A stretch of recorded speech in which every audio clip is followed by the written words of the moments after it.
তো বন্ধুরা, দিনটা ছিল শনিবার। আমার মনটা খুবই খারাপ লাগছিল। তো আমি চলে গেলাম মায়ের কাছে। তো আমার মন খারাপ লাগলে আমি বেশিরভাগ মায়ের কাছেই চলে যাই। তো এটা হলো বজবজ কালীবাড়ি। আর এই প্রথমবার আমি এই কালীবাড়িতে যাচ্ছি, চিনিও না, লোককে জিজ্ঞাসা করে করে গেছি। এই যে উঠে পড়লাম আমি। মন্দিরের ভিতরটা খুবই সুন্দর। এই ফার্স্ট টাইম আমার যাওয়া, তো খুবই ভালো লাগছে, মনটা একটু শান্তিও লাগছে। আর চারিদিকটাও খুব সুন্দর, যেহেতু এটা হচ্ছে গঙ্গার পাড়ে, বজবজ গঙ্গা। তো ছিমছাম পরিবেশ, ভালোই লাগছে। এই যে মন্দিরের এই একটা দরজা, তো এইখানটা বন্ধ রয়েছে। অঞ্জলির সময় এই দরজাটা খোলা হয়। বাদ দিয়ে পিছন দিক দিয়ে দরজা দিয়ে আমি ঢুকে পড়লাম ভিতরে। এই যে মায়ের মূর্তি, দেখে সত্যি মনটা শান্তি হয়ে গেল।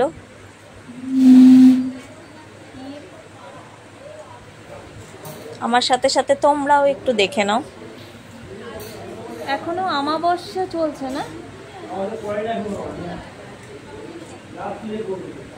আজকে কত কিছু সাজানো রয়েছে। চলে গেলাম, সামনেই রয়েছে বাবা, ভোলে বাবা। ভোলে বাবা সব ঠিক আছে, কিন্তু এখানে একটা নন্দীর দরকার ছিল। নন্দীটা থাকলে পূর্ণতা পেত। যাই হোক, মূর্তিটাও সুন্দর। মূর্তি তো সুন্দরই, তার সাথে সুন্দর হচ্ছে মন্দিরটা। কত উঁচু, অনেক উঁচু। তো ভোলে বাবাকে প্রণাম টনাম করে এই যে সাবিত্রী সত্যবানের কাছে চলে এসেছি। তো আমি তো সাবিত্রী সত্যবান হতে পারবো না, আর হতে চাইও না। আমি আগে যেতে চাই। তো সেই জন্য সাবিত্রী সত্যবান যমরাজকে দেখার পর চলে গেলাম এইটা হচ্ছে ডক্টরের চেম্বার। জানি না, আমি ভেবেছিলাম মন্দিরের কিছু একটা। এই দেখতেই পাচ্ছ সারদামণি, এখানে সবাই গান করছে, বাচ্চাগুলো। এই গান শুনে একটু গঙ্গার ধারে দাঁড়িয়ে, ভালোই গান করছিল। গান শুনতে শুনতে বেশ ভালোই লাগছিল। আর খুব যে হাওয়া ছিল সেদিনকে, তাও না, হাওয়া খুবই কম ছিল। তা গানটা খুবই সুন্দর হচ্ছিল বলে একটু দাঁড়িয়েছিলাম, দাঁড়িয়ে শুনছিলাম ওদের গান।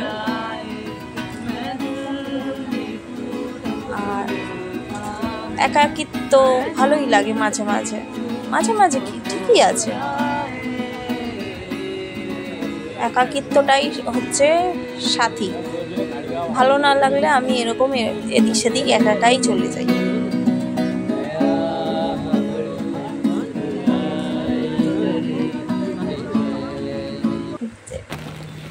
চলে এসেছি, এখানে ছাগল বাচ্চা দেখতে পেয়েছি। এই যে ছাগল বাচ্চা, একটা প্রসাদ দিয়েছিল মন্দির থেকে। তো ওই মন্দির থেকে প্রসাদটা দিতে আমি কি করলাম, ছাগল বাচ্চাগুলো ছিল, ভাবলাম যদি খাই। এই দেখো খাচ্ছে মিষ্টি, কি সুন্দর মিষ্টি খেলো। তো ভালোই লাগছে। সামনে কুকুরটা ছিল, ও ঘেউ করছিল। তো একটা লাড্ডু তো ছাগল বাচ্চাটাকে দিলাম, তারপরে দিলাম। আর তারপরে যখন ও আর খেতে চাইলো না, একটু দিলাম হচ্ছে এই কুকুরটাকে। কুকুরটাও খেলো। তারপর একে দিচ্ছি, খাচ্ছে আর না। যাই হোক, বাদ বাকিটা কুকুরকে দিলাম। আর একটা কালো পিছনে ছাগল বাচ্চা আছে, সেই ছাগল বাচ্চাটাকে একটু দিলাম। এই যে চলে এসেছি, একটু ফটো তুলছি। আর পিছনে একটা বাচ্চা ছেলে মেয়ে ফটো তুলে দিতে পারছে না বলে মেয়েটা খুব ঝগড়া করছে ঠিক করে। এই যে পঞ্চবটী মন্দির, আমি জানতাম না এটা হচ্ছে গঙ্গার ধারে, মানে মন্দিরের পিছনের দিকে। মেন মন্দিরে চলে গেছি। তো একটা দাদাকে বলি আমাকে একটু ভিডিও করে দাও, তো দাদাটা ভিডিও করে দিল। তো দিতে সত্যি খুব সুন্দর শিবের মূর্তিটা, তার সাথে বজরংবলী রয়েছে।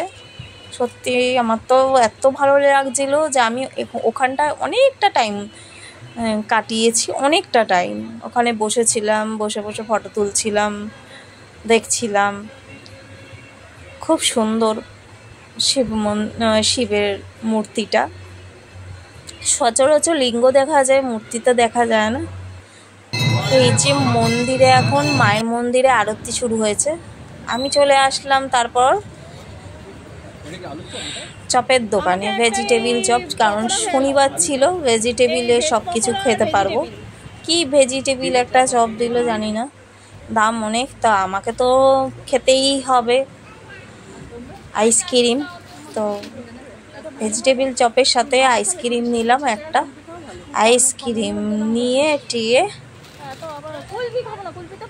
আর এই দোকানটা থেকেই আমি বেশিরভাগ আইসক্রিম কিনি যদি থাকি এদিকে, মানে এদিক দিয়ে যাই বাটার মোড় দিয়ে, তো এই দোকানটা থেকেই কিনি। তো